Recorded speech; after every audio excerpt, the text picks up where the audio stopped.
ট্যাংরা মাছগুলো এক এক করে সব ভেজে নিলাম, তো উঠিয়ে নেব।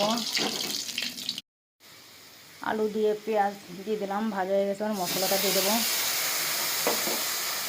টমেটো দিয়ে দেবো, 1 চামচ জিরের গুঁড়ো দেবো,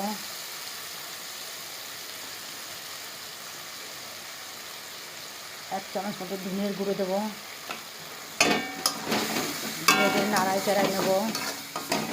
লবণ হলুদ পরে দেবো। মশলাটা কষানো হয়ে গেল, এবার জল দিয়ে দেবো। লবণ হলুদ দিয়ে দিয়েছি।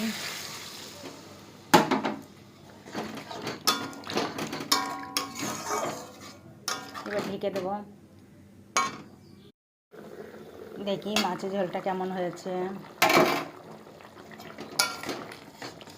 ঝোলে এবার মাছটা দিয়ে দেবো, ট্যাংরা মাছ দিয়ে নাড়ায় চড়ায় ভালো করে ঢেকে দেবো 5 মিনিটের জন্য। মাছের ঝোল হয়ে গেল বন্ধুরা, শাল ট্যাংরা মাছ।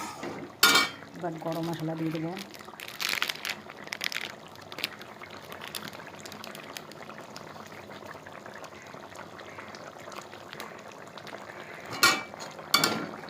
গরম মশলা দিয়ে দিলাম, এবার একটু নাড়িয়ে নেব।